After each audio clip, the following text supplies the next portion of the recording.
마태복음 5장 1절에서 12절 말씀입니다. 마태복음 5장 1절에서 12절 말씀.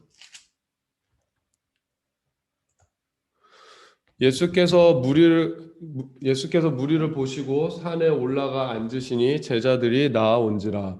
입을 열어 가르쳐 이르시되 심령이 가난한 자는 복이 있나니 천국이 그들의 것이며 애통하는 자는 복이 있나니 그들이 위로를 받을 것이며 온유한 자는 복이 있나니 그들이 땅을 기업으로 받을 것이며 의에 줄이고 목마른 자는 복이 있나니 그들이 배부를 것이며 긍휼히 여기는 자는 복이 있나니 그들이 긍휼히 여김을 받을 것이며 마음이 청결한 자는 복이 있나니 그들이 하나님을 볼 것이며 화평하게 하는 자는 복이 있나니 그들이 하나님의 아들이라 일컬음을 받을 것이며 의를 위하여 박해를 받은 자는 복이 있나니 천국이 그들의 것임이라.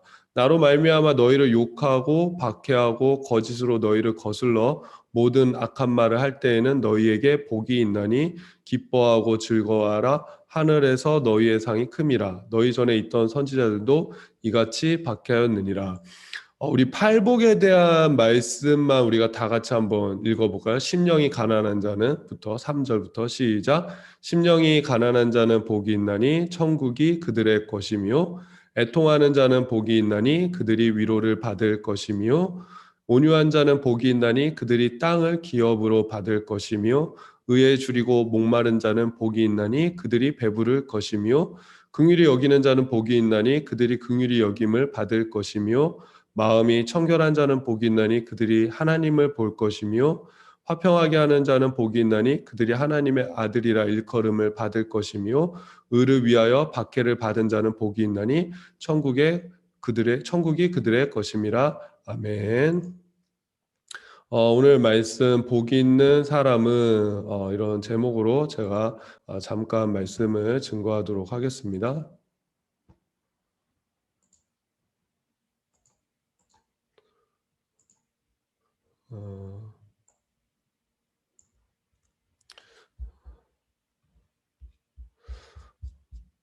어, 오늘 말씀은 여러분 팔복에 대한 말씀입니다. 특별히 산상수훈, 마태복음 5장에서 7장까지를 우리가 산상수훈이라고 부르는데, 산상수훈의 의미를 좀 아십니까? 이게 아실 것 같아요. 예수님께서 산에 올라가셔서 사람들을 가르치시고 산에서 가르치신 교훈을 우리가 산상수훈이다라고 그렇게 부릅니다. 근데 이 모습과 비슷한 모습이 있습니다. 뭐냐면은 구약에 보면은 구약에서 그 모세가 시내산에 올라가서 백성들한테 그 율법을 전해주는 그 장면이 있습니다. 그때 십계명을 비롯한 그 율법을 백성들한테 전해주지 않습니까? 그래서 마태복음은 사실 그 예수님이 산에 올라가셔서 예수님이 그 백성들을 가르치는 그 모습이 모세가 시내산에 올라가서 율법을 받고 가르치는 그 모습을 어떻게 보면 오마주한 것입니다. 그게 무슨 의미냐면은 모세가 시내산에 올라가서 율법을 이스라엘 백성들에게 가르쳤던 것처럼 이제 예수님께서 모세처럼 산에 올라가셔 새로운 율법을 또 어떻게 보면 그 구약의 율법보다 더 완성되는 그 율법을 백성들에게 가르쳐 주신다라는 그 모습이 담겨 있는 것이 바로 이 산상수훈입니다. 그래서 굉장히 중요한 가르침이고 굉장히 중요한 말씀이 바로 마태복음 5장에서 7장 그 산상수훈 말씀이라고 할 수 있습니다. 가르침을 시작하시면서 예수님은 복이 있는 사람이란 어떤 사람인가라는 그 주제로 말씀을 시작하시는 것을 볼 수가 있습니다. 그래서 우리가 오늘 그 읽은 그 3절부터 11절까지 말씀을 보면은 매 구절마다 복이 있나니가 반복되는 것을 우리가 볼 수가 있습니다. 뭐 예를 들어 심령이 가난한 자는 복이 있나니 애통하는 자는 복이 있나니 온유한 자는 복이 있나니 의에 줄이고 목마른 자는 복이 있나니 긍휼히 여기는 자는 복이 있나니 마음이 청결한 자는 복이 있나니 화평하게 하는 자는 복이 있나니 의를 위하여 박해를 받은 자는 복이 있나니. 이렇게 복이 있나니라는 말씀이 반복되는 것을 볼 수가 있습니다. 근데 여기서 이 복이 있나니 복이 있다라는 뜻은 뭐냐면은 행복하다라는 의미를 담고 있어요. 그러니까 행복이라는 의미를 담고 있어서 공동 번역에서는 이 복이 있나니라는 표현을 이렇게 번역했어요. 마음이 가난한 사람은 행복하다. 슬퍼하는 사람은 행복하다. 온유한 사람은 행복하다. 옳은 일에 줄이고 목마른 사람은 행복하다. 자비를 베푸는 사람은 행복하다. 마음이 깨끗한 사람은 행복하다. 평화를 위하여 일하는 사람은 행복하다. 옳은 일을 하다가 박해를 받는 사람은 행복하다라고 그렇게 번역을 했습니다. 근데 여러분 우리가 이 팔복의 말씀, 특별히 우리가 이 팔복의 말씀 공동 번역으로 이렇게 우리가 받아들이면은 마음이 가난한 사람은 행복하다. 그다음에 슬퍼하는 사람은 행복하다. 옳은 일을 하다가 박해를 받는 사람은 행복하다라는 이 말씀에 여러분 이 아멘이 되십니까? 이 말씀에 동의가 되십니까? 정말 이런 그래 이런 사람이 정말 행복한 사람이야 라면서 여러분 이 말씀을 내가 확 받아들일 수 있으시겠습니까? 사실 그러기가 쉽지 않죠. 왜냐하면은 사실 이 말씀 우리가 가만히 보면은 세상에서 말하는 행복의 기준과는 전혀 다르기 때문입니다. 세상에서는 우리가 장수하는 것, 건강히 오래 사는 것이 행복하다라고 이야기를 하고 우리가 성공하는 것이 행복하다라고 이야기를 하고 가난이 웬 말이냐, 부하고 풍요로운 것이 행복하다라고 이야기를 합니다. 명예와 권력을 가질 때 행복하다라고 이야기를 합니다. 뭐 이 내용엔 동의하실지 모르겠지만은 바보처럼 옳은 일을 하려고 하지 말고 적당히 타협하면서 걸리지 말고 살면은 된다. 그것이 좋은 거 세상 좋은 게 좋은 거다. 그게 행복한 길이다라고 이야기하는 것이 어떻게 보면 세상의 방식이고 세상의 기준이기도 합니다. 근데 또 한편으로는 구약의 가르침에도 그런 게 있어요. 구약에서도 복에 대해서 뭐라고 이야기하냐면 건강한 것, 장수하는 것, 그다음에 자녀들이 많고 그 자녀들이 다 잘 되는 것, 세상에서 높은 자리에 올라가고 성공하고 내가 부와 풍요로운 삶을 사는 것이 복이라고 구약에서도 분명히 그렇게 말씀을 합니다. 그러니까 그것이 성경에 전혀 없는 내용은 아니에요. 그렇기 때문에 오히려 이 예수님의 말씀은 이 세상을 살아가는 우리가 생각하는 그 행복의 기준과는 전혀 달라 보이고 뭔가 거부감이 들 수가 있습니다. 우리가 메시지라는 그 성경을 번역한 책이 있지 않습니까? 유전 피터슨이 쓴 메시지, 현대적인 의미로 성경을 이제 의역한 거죠. 그 메시지를 보면은 여러분 사실 더 받아들이기가 아마 힘드실 거예요. 받아들이실 수 있나 보세요. 3절 가난한 자는 행복하다 이거를 어떻게 했냐면 벼랑 끝에 서 있는 너희는 복이 있다 라고 이야기를 하고 있어요. 4절 애통하는 자는 행복하다라는 것은 가장 소중한 것을 잃었다고 느끼는 너희는 복이 있다. 5절은 더도 말고 덜도 말고 자신의 모습 그대로 만족하는 너희는 복이 있다. 9절에 보면은 경쟁하거나 다투는 대신에 협력하는 모습을 보여주는 너희는 복이 있다라고 그렇게 말씀을 하고 있습니다. 여러분 사실 더 받아들이기 힘들지 않습니까? 벼랑 끝에 서 있는 게 복이랍니다. 가장 소중한 것을 잃었을 때 그게 복이랍니다. 여러분 그것에 대해서 동의하실 수 있겠습니까? 사실 목사인 저조차도 아니 이런 모습이 어떻게 복이야? 이건 진짜 힘든 거고 괴로운 거고 고통스러운 거지라고 생각이 됩니다. 그래서 이 팔복의 말씀의 우리가 의미를 정확하게 깨달아야 되는데 첫 번째 이 말씀을 주시는 의미는 뭐냐면은 이렇게 우리가 먼저 받아들여야 돼요. 뭐냐면 이런 사람들조차도 복이 있다는 것입니다. 이런 사람들조차도 복이 있다.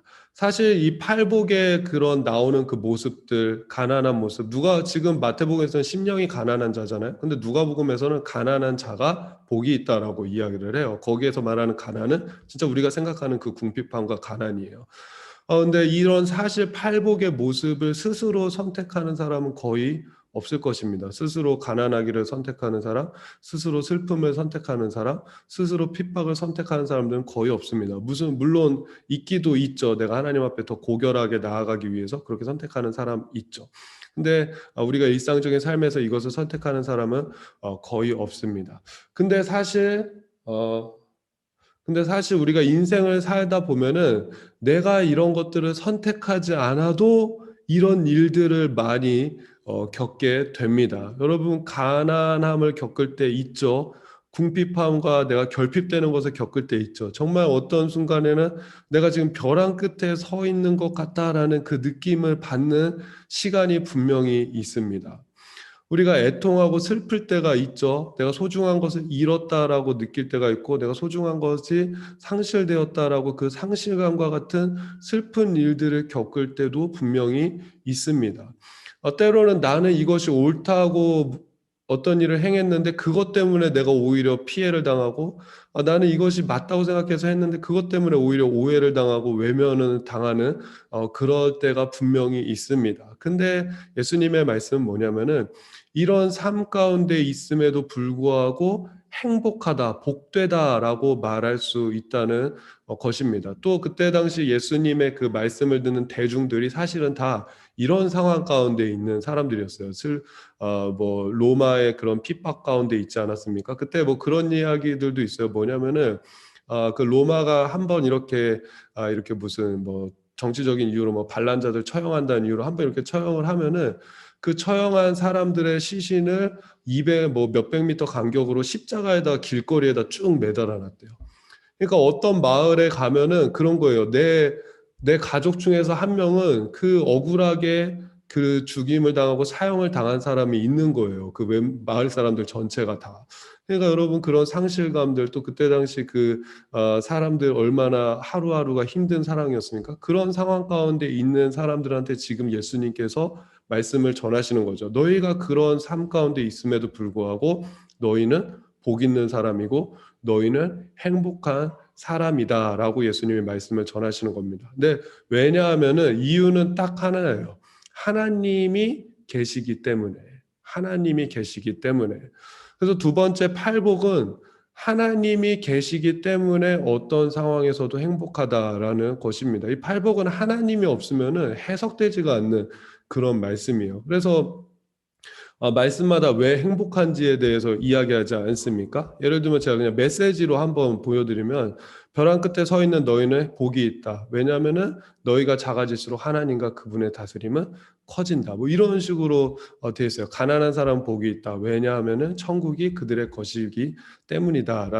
라잖아요. 근데 제가 그런 말씀을 예전에 한번 드린 적이 있어요. 이 팔복 메시지를 읽을 때 중간에다 하나님이라는 수식어를 집어넣어야 제대로 해석이 된다라고 말씀을 드렸습니다. 어떤 의미냐면 심령이 가난한 자는 복이 있나니 하나님을 그 가운데다 넣는 거예요. 하나님이 천국을 그들에게 주실 것이다. 애통하는 자는 복이 있나니 하나님이 그들을 위로할 것이다. 온유한 자는 복이 있나니 하나님이 그들에게 땅을 기업으로 주실 것이다. 의에 줄이고 목마른 자는 복이 있나니 하나님이 그들을 배부르게 하실 것이다. 긍휼히 여기는 자는 복이 있나니 하나님이 그들을 긍휼히 여길 것이다.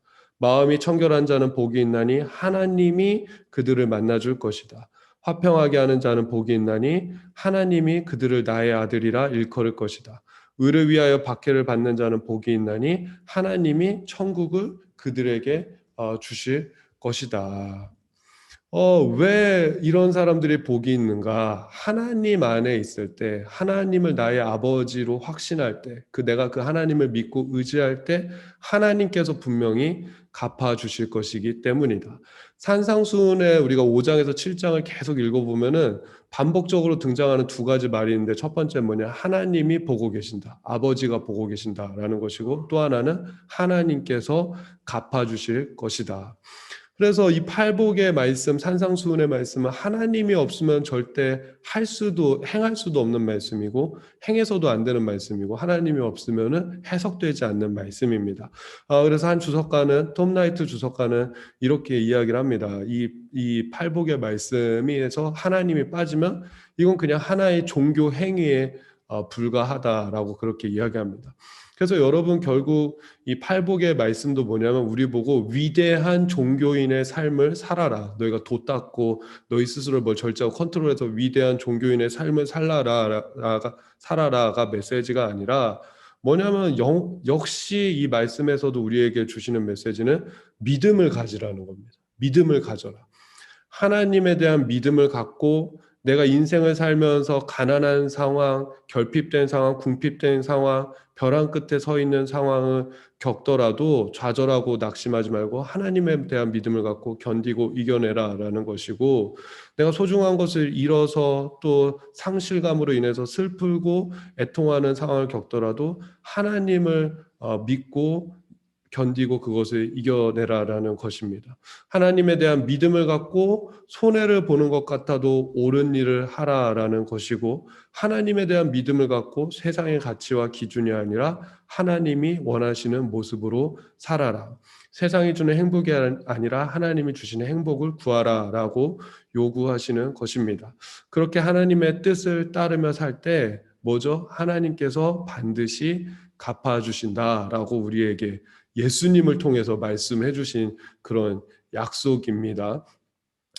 여러분, 제가 하나님 뜻대로 살면 하나님이 분명히 갚아주십니다. 제가 얘기하면 무슨 설득력이 있겠습니까? 그죠? 근데 지금 누가 얘기하는 거예요? 예수님이 얘기하고 계신 거예요. 그러니까 여러분, 얼마나 믿을 만하고 신뢰할 수 있는 약속입니까? 여러분, 이 예수님 약속의 말씀을 믿고 우리의 삶이 하나님을 바라보고 또 하나님을 구하며 나아가기를. 그래서 우리 올해도 우리 삶에 여러 가지 어려움과 고비들이 있을 때마다 하나님께서 보고 계시고 하나님께서 갚아주신다라는 그 믿음으로 잘 견디고 이겨내는, 또 주님이 주신 그 복을 누리는 축복된 삶이 되기를 주님의 이름으로 축복합니다. 제가 잠시 기도하겠습니다. 하나님, 은혜와 사랑에 감사를 드립니다. 우리 팔복의 말씀이 우리 삶 가운데 믿음으로 다가오게 하여 주시옵소서. 2021년 어떠한 어려움들이 있더라도 하나님이 함께 하신다, 하나님이 갚아주신다라는 이 믿음을 갖고 하나님의 뜻을 선택할 수 있는 우리가 되어지게 하여 주시옵소서. 예수님의 이름으로 기도드립니다. 아멘. 광고 말씀을 드리도록 하겠습니다.